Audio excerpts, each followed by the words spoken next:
grand rideau s'ouvre sur ce mois de décembre 1770. La jolie ville de Bonn, en Allemagne, est saupoudrée de neige. À l'église Saint-Rémy, monsieur et madame van Beethoven ont le cœur en fête. Ce matin, on baptise leur petit Ludwig, qui vient tout juste de faire son entrée dans la vie.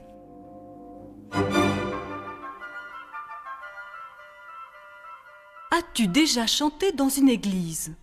Lors d'un baptême, par exemple.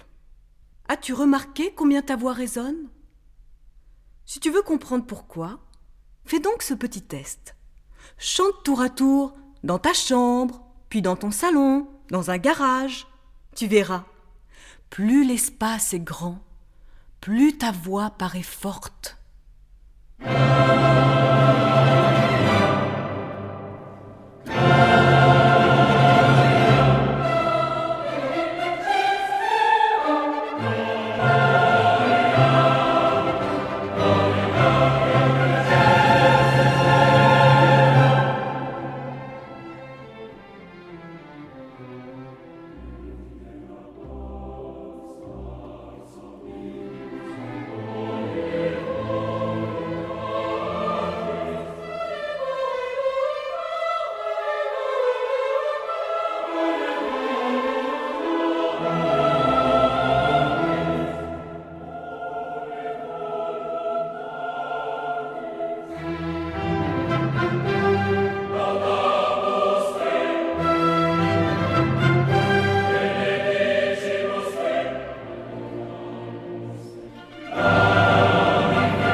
Assis devant le piano, Ludwig a son petit menton qui tremble.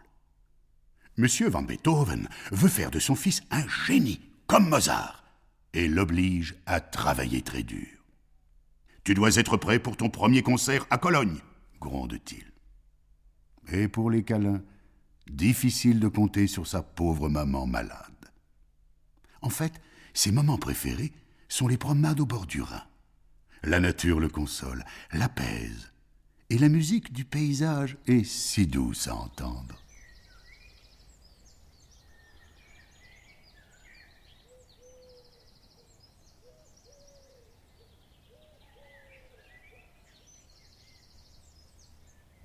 Autour de toi, tout est musique. La nature est comme un grand orchestre, dont les flûtes seraient les oiseaux, les harpes les ruisseaux, et le vent dans les arbres serait comme l'archet sur les violons. Toi aussi. Essaie de comparer les bruits qui t'entourent à des instruments. C'est très amusant.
À l'école, le jeune Ludwig collectionne les mauvaises notes. Pour le punir, son maître l'envoie au piquet, coiffé d'un bonnet d'âne. Rien n'y fait. L'enfant n'a plus qu'une idée en tête, la musique. Par chance, il étudie maintenant avec de grands professeurs, le clavecin, l'orgue et même le violon. Sais-tu qu'avec seulement 7 notes, on peut jouer des milliers de musiques ? Do, ré, mi, fa, sol, la, si, et c'est tout.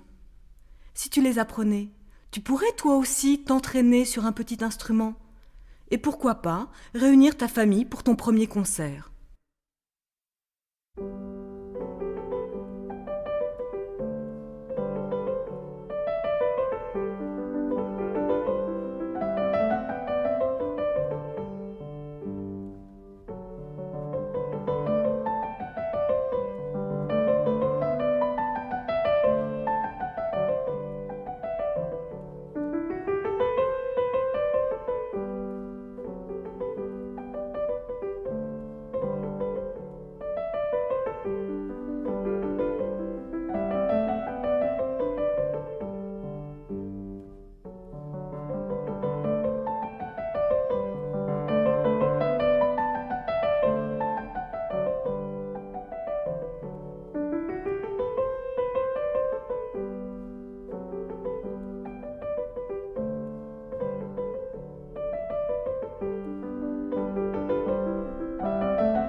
Aujourd'hui, Ludwig fête ses 12 ans.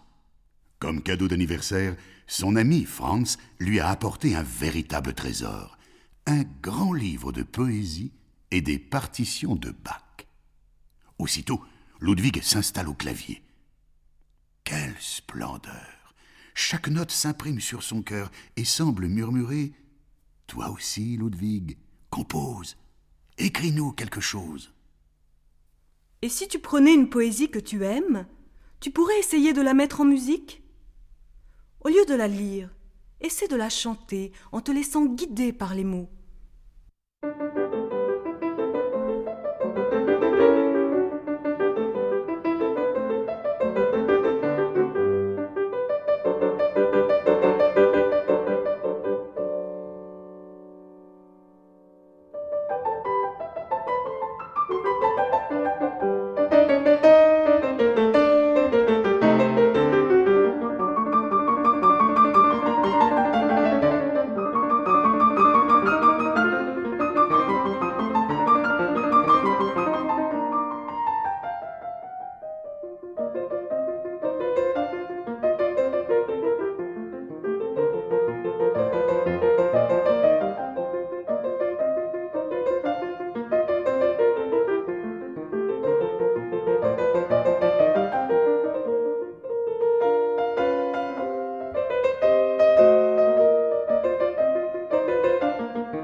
Les années passent. À 17 ans, Ludwig est devenu un brillant musicien. Le comte Waldstein, un riche amateur d'art, l'encourage à rencontrer Mozart. Il lui offre même le grand voyage à Vienne. Pour l'occasion, Ludwig emporte ses plus belles compositions. Devant un tel talent, Mozart, très ému, le couvre de compliments. Souvent, la musique exprime une émotion, traduit des sentiments comme la tristesse, la colère ou la joie. Dans la musique qui va suivre, essaie de deviner de quel sentiment il s'agit.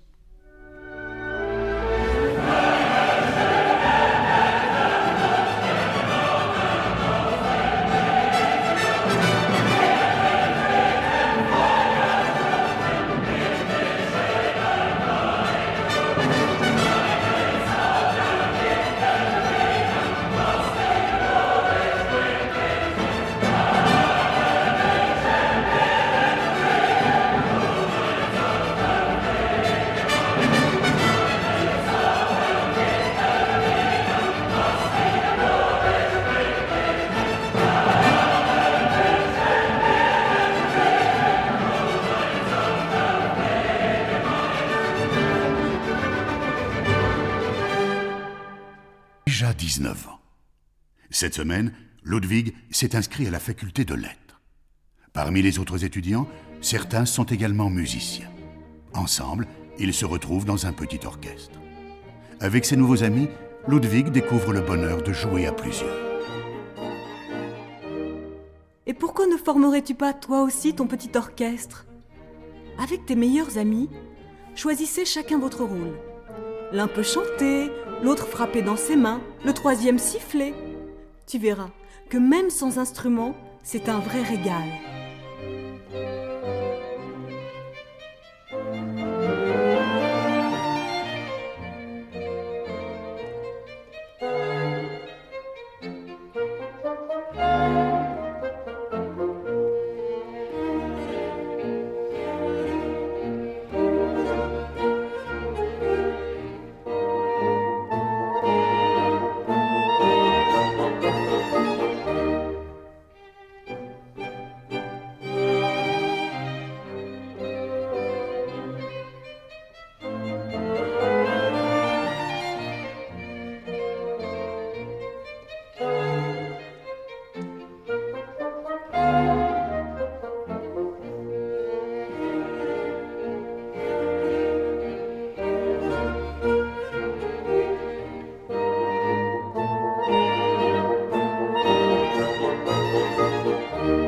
À 22 ans, Ludwig fait la connaissance de Haydn.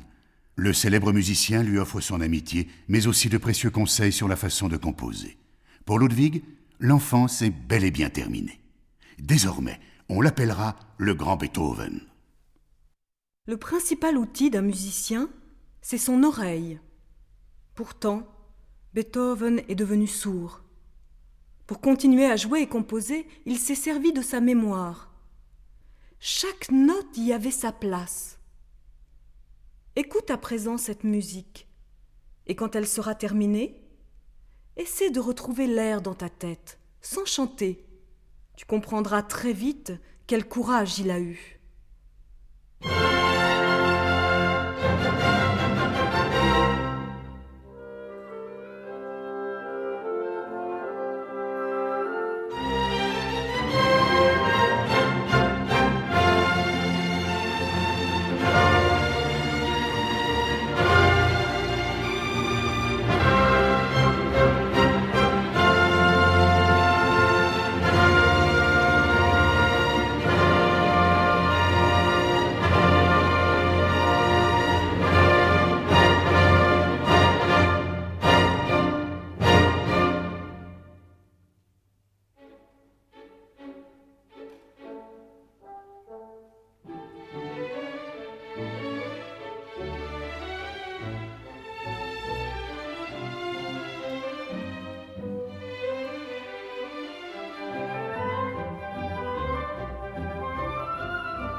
Dès ses débuts, Beethoven écrit de la musique pour son instrument préféré, le piano. Au clavier, ses improvisations ont toujours un immense succès. Chaque note résonne avec tant d'émotion que le public s'enflamme aussitôt. En tout, Beethoven composera 32 sonates, parmi lesquelles la Pathétique, la Passionata et bien sûr la célèbre sonate Clair de lune.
Très vite, Beethoven compose également pour de petits ensembles d'instruments, 2, 4, 5, parfois plus. Cette musique s'appelle musique de chambre. Là encore, le résultat ne se fait pas attendre. Les salons les plus luxueux de Vienne s'arrachent le jeune musicien. Il devient la coqueluche de la ville qui applaudit, entre autres, cette fameuse sonate pour corps et piano.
Quelques années plus tard, Beethoven atteint une immense maturité d'écriture. Il décide alors de composer pour de très grands ensembles d'instruments. Quand un seul musicien dialogue avec tout un orchestre, on appelle cela un concerto. Par exemple, dans le concerto que tu vas entendre, l'instrument principal est le piano.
Lorsque tous les instruments ont un rôle important, c'est une symphonie. Écoute un extrait de la Symphonie du destin.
Beethoven s'est aussi intéressé à la musique vocale, car la voix est également un instrument. On peut composer pour elle, comme pour un piano ou pour un violon. Il a ainsi écrit de la musique religieuse, comme la Missa Solemnis, mais également un opéra, Fidelio. Voilà pourquoi, en 1827, quand il meurt, Beethoven nous fait cadeau d'une œuvre inestimable de richesse et de diversité.